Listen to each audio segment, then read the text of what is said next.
السلام عليكم ورحمة الله وبركاته. waxaan idin hayaa war aad ku farxdaan qaarkiina aad ka naxdaan waayo laakiin aniga shakhsiyadaydu waan ku faraxsanahay in la gumeeyo dadkoodi adow ku ah ama dadkoodi loo adeegsan jiray oo aan weligood hal maalin hataa live ama Facebook ama television aan ka hadlin maantana cabaadaya farmaajo iyo dhibaatada uu ku hayo nimankaas yaa weey waa nimanka waqooyi ka soo jeeda magaca direed ku jooga Soomaaliya ee sheeganaya inay waqooyi matalaan awood qaybsi ay ku lahaayeen Soomaaliya la yiri nabad iyo nolol hadeedeen u codeynayn awoodi iyo xilki aad hayseen waa in la ka xayubi xusbiga saarad la shaqeynaysan marka dadka koonfurka jira ee waqooyi ka soo jeeda waa dad iibsan ee u iibsan nabad iyo nolol bal heestan ila dhageysto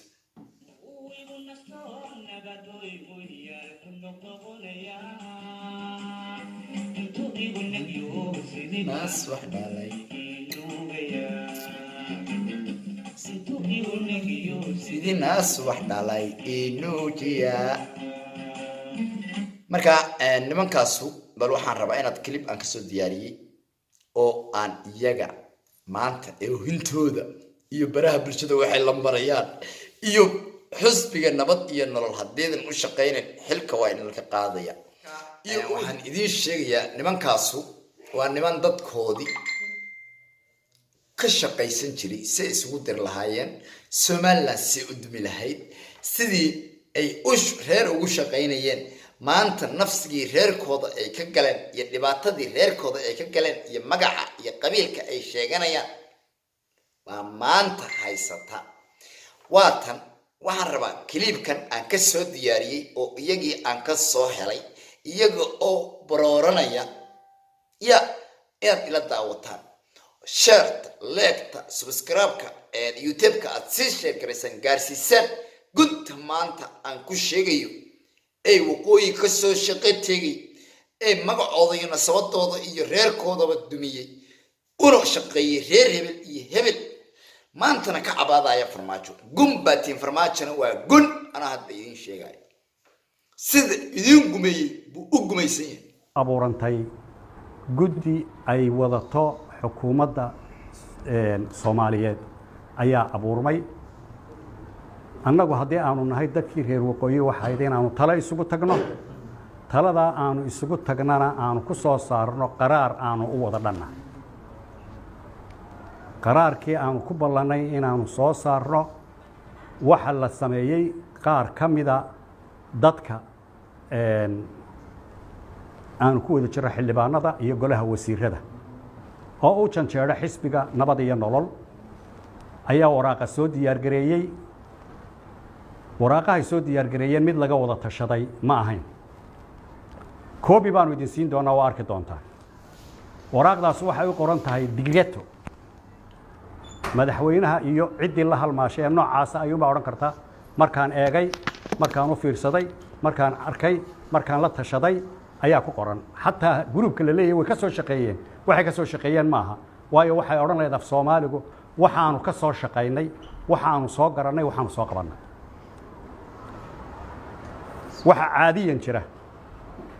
dadka Soomaaliyeed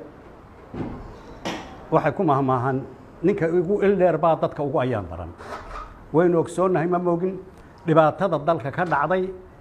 markii aanay dhicin cid unbaa ka cabaadayso lahayd waxaas soo socda waxaanu ka digaynaa waxa maanta annaga haysta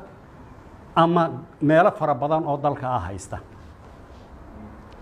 waxa la doonayaa in la diyaar gareeyo doorasho dalka oo dhan inaanay ka dhicin ama gobolada ama meel kasta annagu doorashadayadii hore ku qabsanay halkan waxa noo diiday dad fara badan oo halkan degan u diidi doona tabta loo diyaar gareeyay in loo afduubo doorashada waraaqdaanu idin siinayna oo akhriyi kartaan ciidamada la sameeyay waxa ku qoran oo kale haddii albaadamkeeda leeyahay guddiyo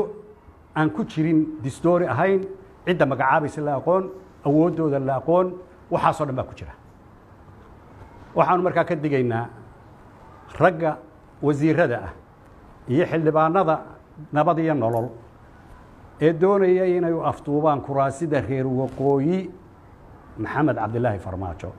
ee ballanta kula soo qoray waxaanu ka digaynaa oo Soomaali uga digaynaa oo dadka danaynaya doorashooyinka inay ka qayb galaan u sheegaynaa in hadiyad loo bixiyay in lagu baayactamayo kursigaaga waad soo noqonaysaa ogolow in xamar lagu qabto ogolow inaad nabad iyo nolol noqoto waa diidnay sidaa la ajligeed waxaanu dadka u sheegaynaa oo aanu ku wargelinaynaa oo aanu u sheegaynaa warka maanta loo fadhiyo ee la doonayo in la sii daayo inaanaan u dhammaynaanu ka mid nahay annaga iyo qaar kaloo dibadaba joogaa